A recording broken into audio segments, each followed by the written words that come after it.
ला ला ला ला ला. ओ वहिनी, सांगितलं ना करते, थोडा तर विश्वास ठेवा माझ्यावर.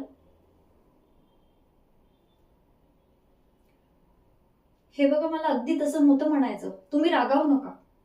तुम्ही व्हा ना पुढे, मी आलेच यावरून.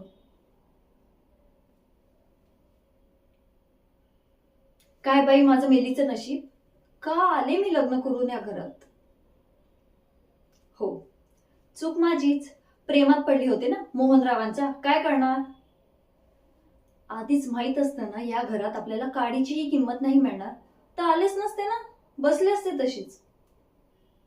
जाऊ दे, ह्यांना तरी कोण बोलणार. तरी तरी मी सांगत होते घरचा व्यवसाय आहे, त्यात लक्ष घाला.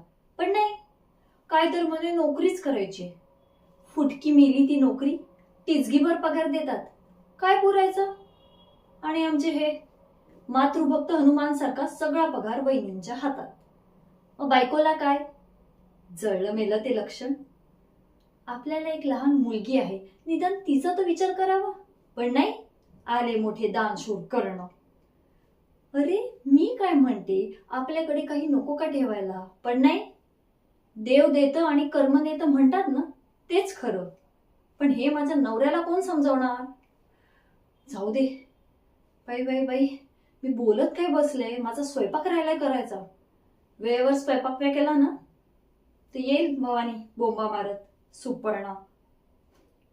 सुपर्णा कसली, शूर्पणखा मेली शूर्पणखा. तुम्हाला म्हणून सांगते, दिवसभर लोळत पडलेली असते टवळीनी. हा, जर्रा म्हणून कामाला मदत नाही. आणि काय तर म्हणे, दिवसभर स्वयंपाक करून थकून जाते बिचारी ही. आणि बिचारी, मग आम्ही कोण, भिकारी. सध्याची परिस्थिती बघता भिकारीच.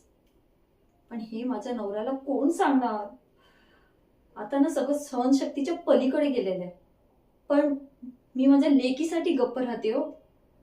काय करणार, मला ना तिला खूप मोठं करायचंय. म्हणजे जेव्हा सगळे बघतील ना तिच्याकडे, तेव्हा सगळ्यांनी म्हणलं पाहिजे की हिच्यात कसलीही कमी नाहीये. बाबाजी, आता तूच आशीर्वाद दे रे, तूच सांभाळून घे मला आणि माझ्या लेकीला. आणि थोडीफार अक्कल दे त्या माझ्या मूर्ख नवऱ्याला. बाबाजी. अगं बाई बाई बाई, मी बोलत काय बसले, आता ती भवानी आलीच समजा. जाऊ दे, चला रजा घेते. शेवटी माझ्या नशिबी काय तर रांदावाडा आणि उष्टी काढा हेच.